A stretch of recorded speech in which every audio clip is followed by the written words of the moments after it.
बहुत सारी कहानी आपको सुनाई, कई बार ये मैं डायलॉग मार चुका हूँ, लेकिन कुछ कहानियां ऐसी आती हैं जो दिमाग को झकझोर कर रख देती हैं।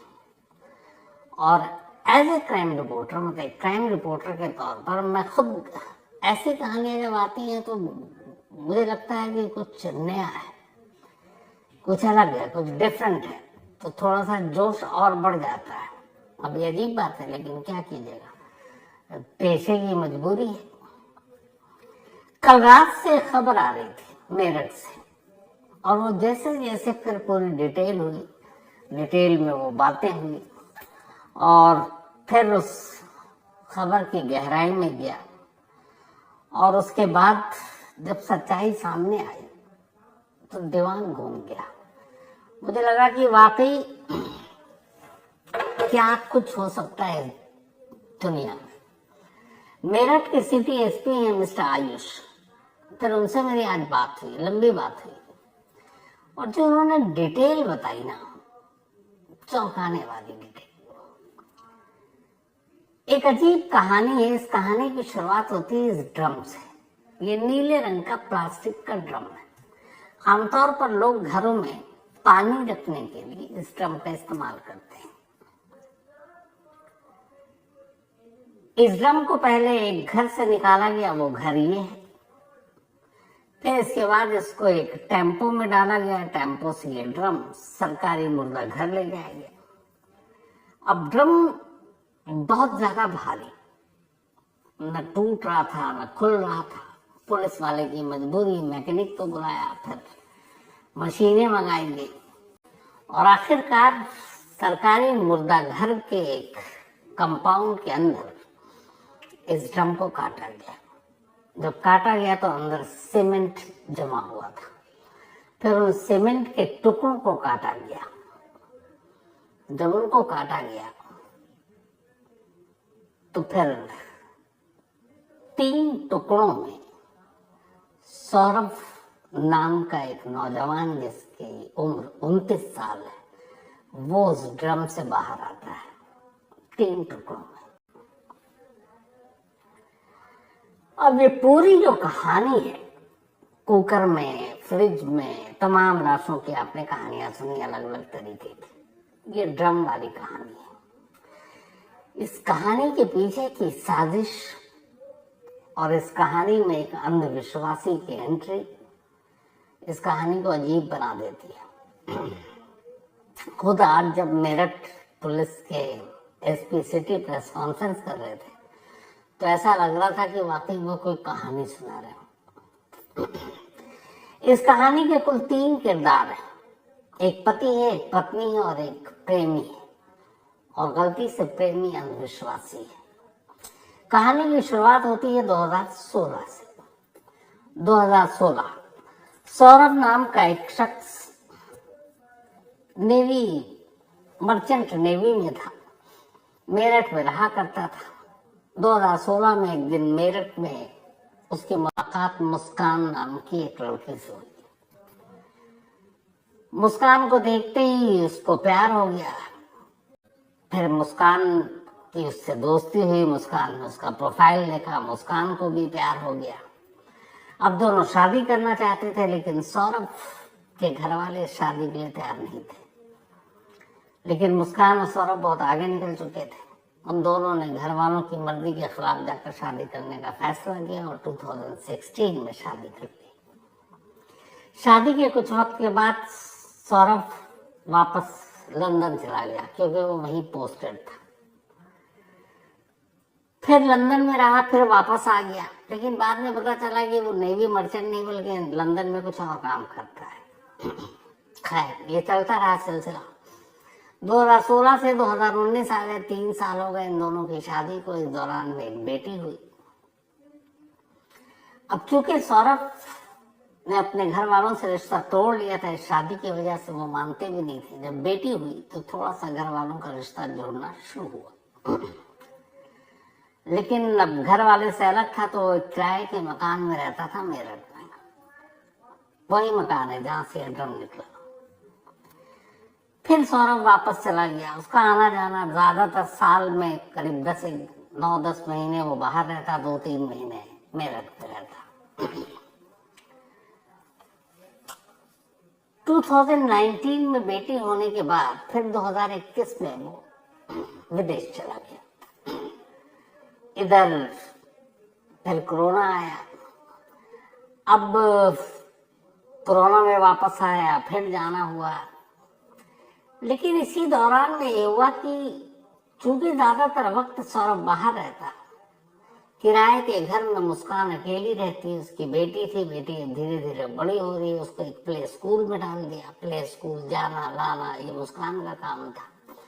ऐसी आने और जाने के दौरान एक रोज अब मुस्कान की मुलाकात एक लड़के से होती है।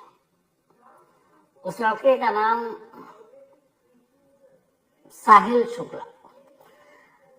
दोनों में बातचीत होती है, साहिल भी उसी के घर के आसपास रहता था। धीरे धीरे दोस्ती होती है, दोस्ती प्यार में बदलता है। चूंकि मुस्कान का पति ज्यादातर बाहर रहता, तो घर में कोई था नहीं, वो किराए के घर में अकेली रहती, तो अब दोनों खुलकर घर में मिलने लगे। 1-2 बार घर के अंदर ड्रिंक करते हुए भी मकान मालिक ने देख लिया। मकान मालिक को बड़ा अजीब लगा कि ये कौन लड़का है जो अक्सर घर में आता, देर देर तक रुकता है। इसी दौरान में 2021 में सौरभ लौट आता है लंदन से। मकान मालिक उसे बता देता है कि तुम्हारी गैर हाजिरी में एक लड़का आता है और मैंने देखा तुम्हारी बीवी उसके साथ शराब भी पी रही थी। तो सौरभ अपनी बीवी के मोबाइल को उठाता, उसमें चैट देखता, उसके चैट पढ़ता है साहिल के साथ, समझ जाता दोनों के रिश्ते क्या है। वो अपनी बीवी को समझाता है, बीवी मानती नहीं है, दोनों में झगड़ा होता है। फिर झगड़ा इस कदर बढ़ता है कि साहिल मुस्कान से तलाक लेने का फैसला कर लेता है। और इन सारी चीजों को करते करते 2023 आ जाता। 2023 में वो वापस लंदन चला जाता है। अब इस बार लंदन गया तो पूरे 2 साल के लिए गया, 2 साल तक लौटा नहीं। इधर मुस्कान और साहिल का रिश्ता दिन ब दिन मजबूत होता जा रहा था। अब हुआ ये कि साहिल की मां नहीं थी और साहिल थोड़ा अंधविश्वासी, उसके घर में वो सारी चीजें थी जो एक अंधविश्वास की तरफ इशारा करती थी। साहिल की मां की मौत हो चुकी थी, लेकिन साहिल ने एक नंबर ले रखा था मोबाइल पर और उसमें एक अकाउंट खोल रखा था, और वो अकाउंट उसने अपनी मां के नाम पर खोल रखा था। और उस अकाउंट से वो स्नैपचैट करता अपनी मां से, यूं ही माँ ये है वो। आप लोगों में से बहुत सारे लोगों ने शायद एक फिल्म आई थी अल्लू अर्जुन की, डीजे, बहुत ही मशहूर फिल्म थी, मैंने कई बार देखी। उस फिल्म में जो एक कैरेक्टर है वो अपनी माँ से बात करता है। सेम यहाँ पे साहिल का था कि वो स्नैपचैट के जरिए उसे लगता है कि उसकी माँ उससे बात कर रही है। धीरे धीरे जब नजदीकी आई तो मुस्कान को ये बात पता चली। मुस्कान साहिल को पसंद भी करती थी। मुस्कान ने एक खेल खेला, उसने अपने भाई के नंबर पर एक सिम लिया, उसमें एक अकाउंट खोला स्नैपचैट का, और उस स्नैपचैट के जरिए अब वो साहिल के उस अकाउंट पर मैसेज करने लगी जो उसे लगता था कि इसकी माँ का अकाउंट है। और उस अकाउंट में अपनी तरफ से मुस्कान ये कहती कि ये लड़की खुद के बारे में साहिल को, कि वो लड़की मुस्कान बहुत अच्छी है, तुम्हारी जिंदगी में तुमको बहुत खुश रखेगी, उसका ख्याल रखना, उसको कभी छोड़ना मत, धोखा मत देना। अब ये सारे चैट पढ़ के उधर, चूंकि वो अंधविश्वास का मारा साहिल, उसे लगता है कि ये माँ उससे बातें कर रही है और माँ उसे बता रही है मुस्कान के बारे में। तो ये सारी बातें सुनकर माँ की तरफ से उसको मुस्कान से और भी ज्यादा प्यार हो गया। अब उसके दिल में आया कि मुस्कान से ही शादी करेंगे, किसी और से नहीं। इधर साहिल की वजह से लड़कर सौरभ लंदन जा चुका था। स्नैपचैट ने उनको और करीब कर दिया था। धीरे धीरे अब नजदीकियां बढ़ती गई। अब आलम ये हो गया कि साहिल बर्दाश्त ही नहीं कर रहा था कि वो मुस्कान अलग रहे और वो सौरभ की पत्नी बनकर रहे। एक दिन उसने कहा कि तुम सौरभ को डिवोर्स दो और मुझसे शादी करो। फिर उसने कहा कि डिवोर्स देने का फायदा नहीं, कि वो डिवोर्स दोगे तब भी वो आसपास ही रहेगा, तो एक काम करते हैं। उसने कहा सौरभ का वध कर दो, यानी कत्ल। ये वक्त शब्द का भी इस्तेमाल डीजे फिल्म में हुआ था। अब इधर कहानी यूं आगे बढ़ रही थी कि मुस्कान भी अब सौरभ से पीछा छुड़ाना चाहती थी। साहिल के पास और करीब आकर अब उसने साहिल की बातों में आकर तय कर लिया कि सौरभ को रास्ते से हटा देते हैं और उसका कत्ल करेंगे। और कत्ल करने के बाद अब साहिल इस बात पर खुश कि मुस्कान उसकी होगी, दोनों शादी कर लेंगे। अब दोनों ने प्लानिंग करनी शुरू की। यहां से कहानी देखिएगा कि अभी कत्ल हुआ नहीं है, साहिल और अभी मुस्कान को पता नहीं है कि सौरभ कब आएगा इंडिया, लेकिन प्लानिंग शुरू होगी कि अच्छा कैसे मारेंगे। तो अलग अलग तरीके उन्होंने गूगल में सर्च करना शुरू किया। फिर ये हुआ कि नहीं, बेहोशी की दवा देंगे और उसके बाद उसे चाकू से मार डालेंगे। तो बेहोशी की दवा कौन सी होगी, उस पर गूगल में पूरा सर्च किया। फिर हुआ कि चाकू से मारेंगे तो चाकू तो बड़ा होना चाहिए। तो साहिल ने भेजा मुस्कान को, जाओ शॉप जाओ और 2 चाकू खरीदो बड़े बड़े। वो दुकान में गई, 2 बड़े चाकू खरीदे। दुकानदार ने पूछा इतने बड़े चाकू क्यों चाहिए? उसने कहा मुर्गा काटना है इसलिए चाहिए। 800 रुपए के 2 चाकू ले आई। अब ये हुआ कि चलो कत्ल तो हो जाएगा, लाश का क्या करेंगे। तो पहले दोनों ने प्लान बनाया कि लाश को कहीं दफना देंगे किसी सुनसान जगह पर। और वैसे भी सौरभ के घर वाले सौरभ से उतना करीबी तो रखते नहीं है, शादी की वजह से नाराज थे, तो कोई पूछेगा भी नहीं और पता भी नहीं चलेगा लंदन में है कि यहाँ है, तो कौन उसकी खबर लेगा। तो लाश को दफना देंगे, दुनिया को भनक नहीं लगेगी। अब ये था कि लाश को कैसे दफनाना है, कितने नीचे दफनाना है, क्या तरीका होता है, ये पता नहीं। तो अब क्या करेंगे? तो उन्होंने कहा कि चलो अपने कुछ दोस्तों से पूछते हैं। अब लेकिन दोस्तों से डायरेक्ट पूछेंगे कि लाश को दफनाना, पकड़े जाएंगे। तो उन्होंने अब दोस्तों से पूछना शुरू किया कि ये बताओ कि जो पूजा सामग्री होती है, बहुत सारे ऐसे जगहों पर जहाँ आपके किनारे गंगा यमुना नहीं है, तो लोग पूजा की सामग्री का अपमान न हो, उसे जमीन में गाड़ देते हैं। तो दोस्तों से पूछना शुरू किया कि पूजा सामग्री को कैसे गाड़ते हैं। तो उन्होंने बताया कि बस ऐसे गड्ढा खो तो डाल दो। उसने कहा नहीं, अगर ज्यादा गहराई में डालना हो। उन्होंने कहा कि इतनी गहराई में जाने की जरूरत क्या है। तब इन्होंने ऐसे ही पूछ लिया कि अच्छा लाश को गाड़ने में कैसे तरीका क्या होता है। दोस्तों ने फौरन भाप लिया। उन्होंने कहा तू पागल है क्या, इस तरह की बातें कर रहा है। फिर ये डर गए कि कहीं दोस्त खुलासा न कर दे। इन्होंने लाश को दफनाने का आइडिया ड्रॉप कर दिया। और इसी के बाद एक नया आइडिया आया कि क्यों ना एक ड्रम खरीदते हैं, ड्रम में लाश के टुकड़े डालते हैं और उसके बाद सीमेंट का घोल डाल देंगे, ड्रम पैक, कभी पता ही नहीं चलेगा। तय हो गया। अब सब कुछ तय हो गया, चाकू खरीद कर ले आए। अब सौरभ का इंतजार। 25 फरवरी को मुस्कान का जन्मदिन होता है। तमाम लड़ाइयों के बावजूद सौरभ मुस्कान से प्यार करता था। तो अपनी बीवी के जन्मदिन पर खास लंदन से वो मेरठ आया और उसने मुस्कान को बताया कि मैं 24 फरवरी को पहुंच रहा हूं।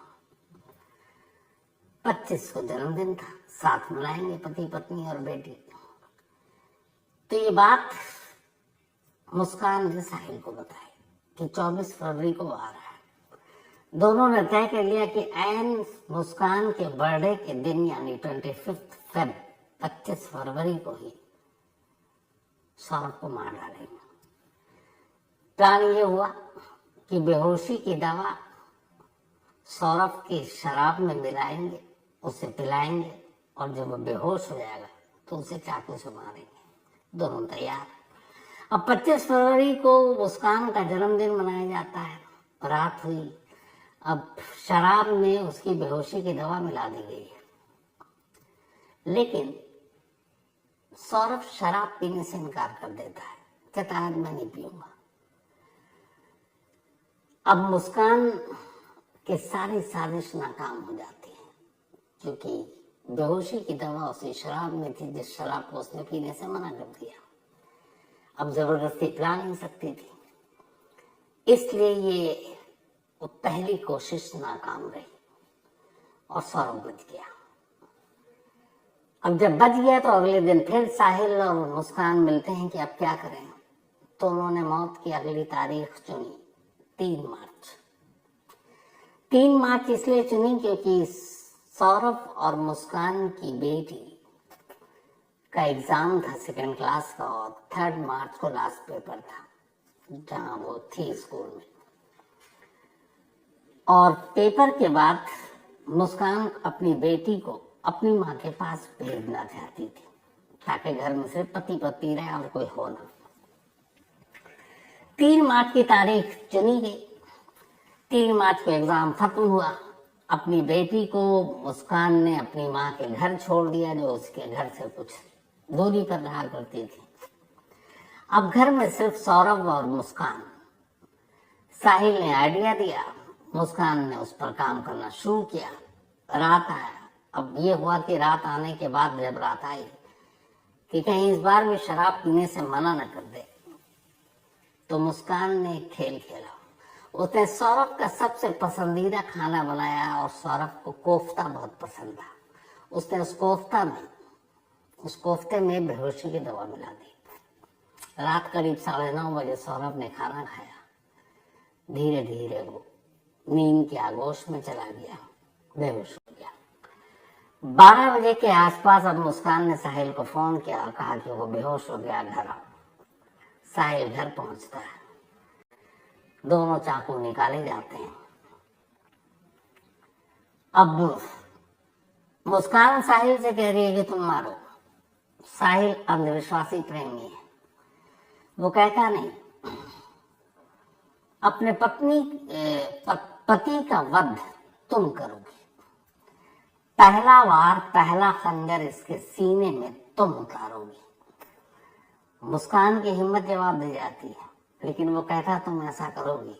वो मुस्कान के हाथ में खंजर देता है, वही चाकू उसके सीने के करीब ले जाता है। मुस्कान खंजर को पकड़े हुए, उसके बाद अचानक साहिल उसी हाथ पर जोर से हाथ मारता है और फिर खंजर सीने के अंदर उतर जाता है।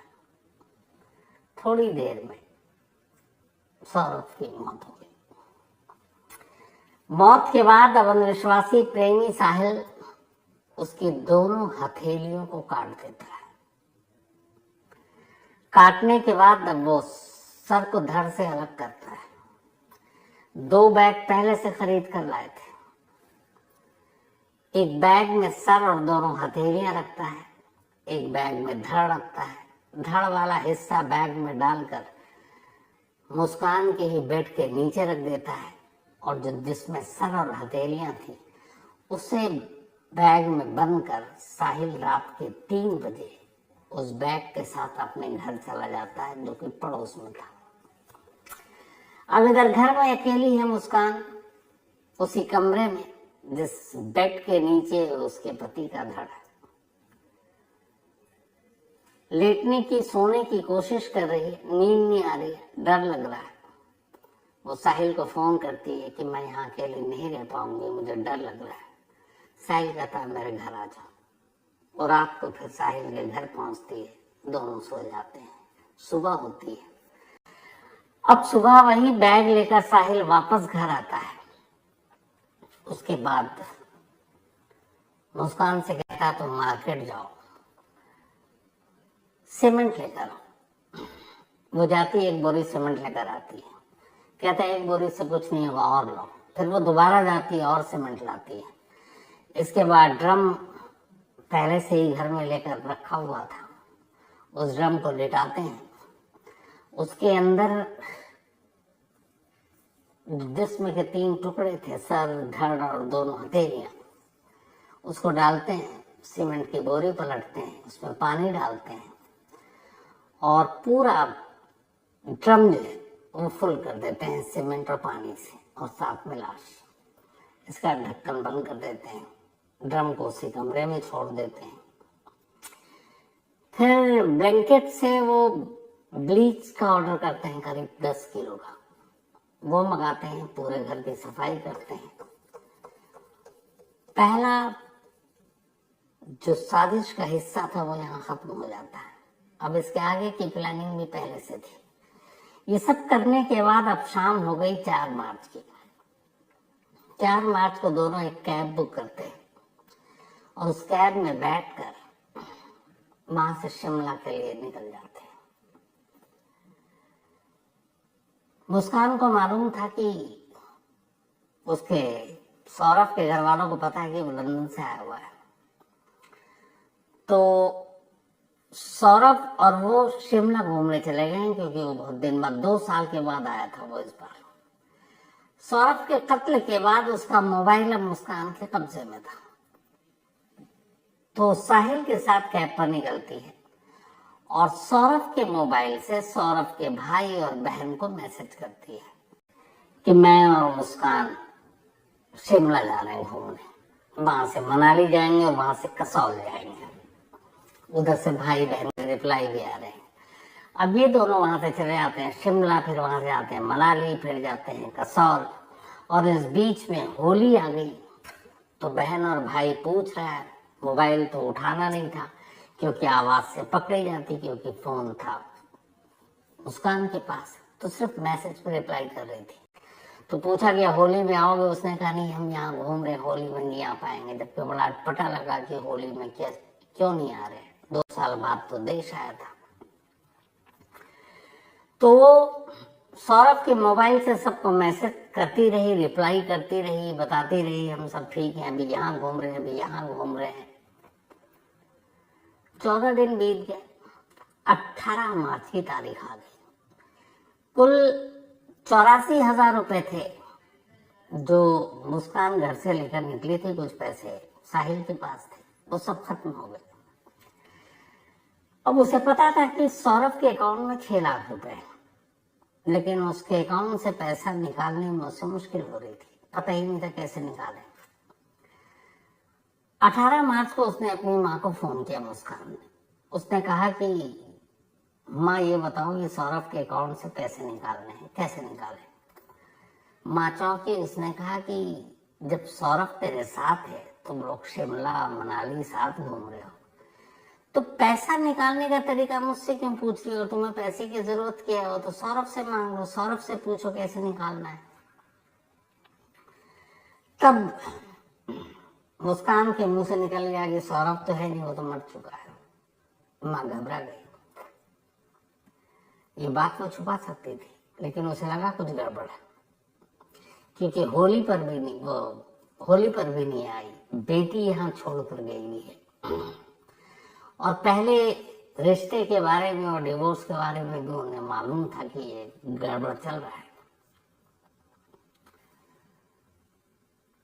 तो माँ बाप पुलिस स्टेशन पहुंच गए, मुस्कान के अपने, और जाकर कहा कि ऐसी ऐसी बात है और मेरी बेटी ने ये बताया, और वो 14 दिनों से घर पर भी नहीं है। इस दौरान में पैसे थे नहीं। इत्तेफाक से 18 मार्च को ही मुस्कान साहिल के साथ घर लौट आई। इधर घर लौटती है, उधर पुलिस आती है, घर के अंदर दाखिल होती है।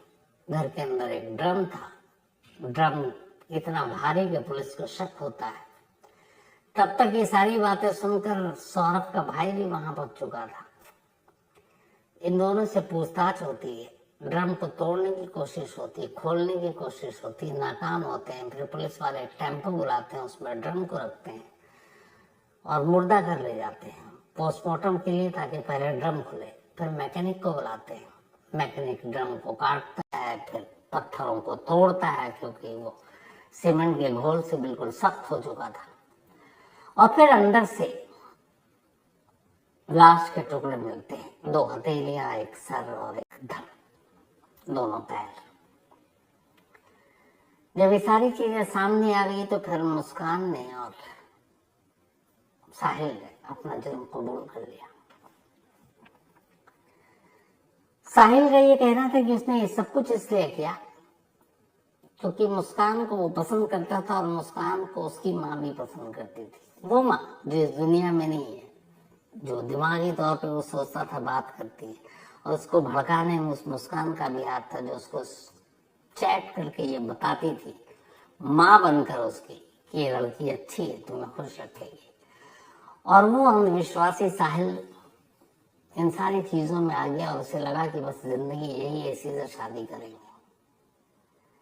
तो इसीलिए उसने सीधे सीधे कहा कि बंद करोगे, और वहमी था, अंधविश्वासी था, तो उसे लगा कि अगर पत्नी मारेगी तो फिर ये सारी चीजें नॉर्मल हो जाएंगी। दोनों हथेलियां भी इसलिए काटा कि उसके हिसाब से दोनों हथेलियों को काटने से जो किस्मत लकीर है वो सारी चीजें जो बाद में शराब पाप बन सकती हैं वो भी नहीं होगी।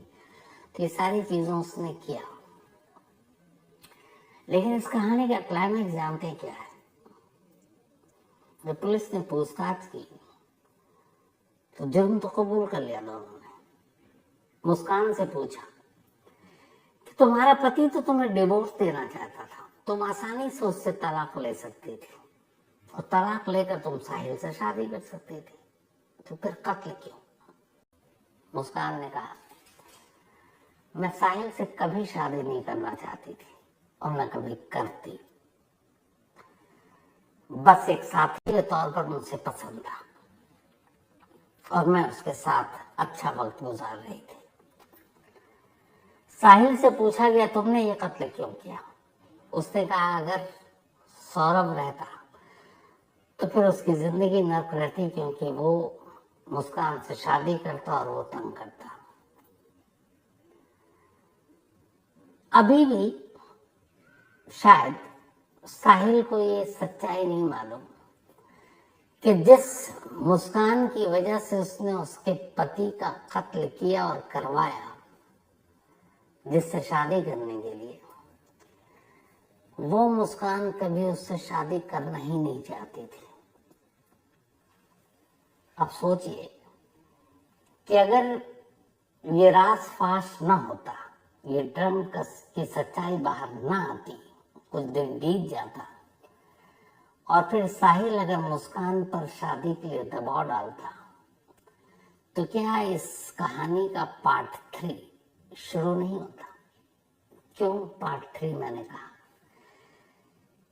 पहली शादी लव मैरिज जो मुस्कान और सौरभ ने की, दोनों ने एक दूसरे को देखा, प्यार हुआ, घर वालों की मर्जी के खिलाफ शादी की, लव मैरिज। लव मैरिज के बाद मुस्कान को फिर लव हुआ साहिल से, लेकिन साहिल से वो शादी नहीं करती। तो जब ये सच्चाई साहिल को पता चलती इस कत्ल के बाद कि वो उससे शादी नहीं करना चाहती है, फिर एक क्राइम होना तय था।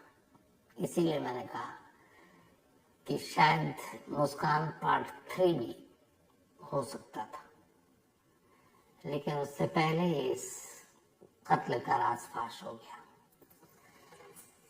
क्या क्या दिमाग लगाया और क्या कुछ किया और हाथ क्या आया, दोनों की जिंदगी भर की कैद सलाखें। और उस मासूम बच्ची का क्या जो सौरभ और सोनिया की थी। बाप का साया माँ ने छीन लिया, माँ कानून की गुनहगार, 4 दीवारी के पीछे उम्र भर, और वो यतीम हो गई एक झटके में। इसीलिए कहते हैं बुरे काम का हमेशा बुरा नतीजा होता है।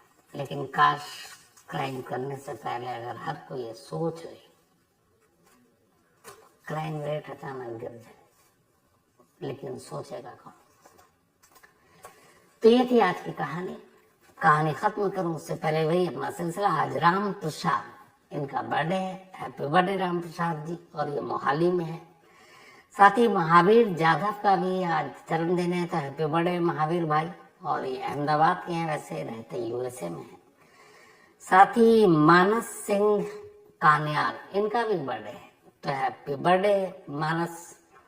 और ये संजय सिंह कान्याल जी के बेटे हैं। जैनब, इनका भी आज बर्थडे है, तो हैप्पी बर्थडे जैनब। और ये माशूक आलम ने भेजा है। साथ ही विजय कुमार बंजारे, इनका भी आज बर्थडे है, तो हैप्पी बर्थडे विजय कुमार। और ये भेजा है विजय कुमार बारले ने। तो कहानी में आज इतनी ही। अब आपसे मुलाकात होगी कल रात 9 बजे किसी नई कहानी के साथ। तब तक अपना और अपनों का ख्याल रखिएगा। Thank you very much.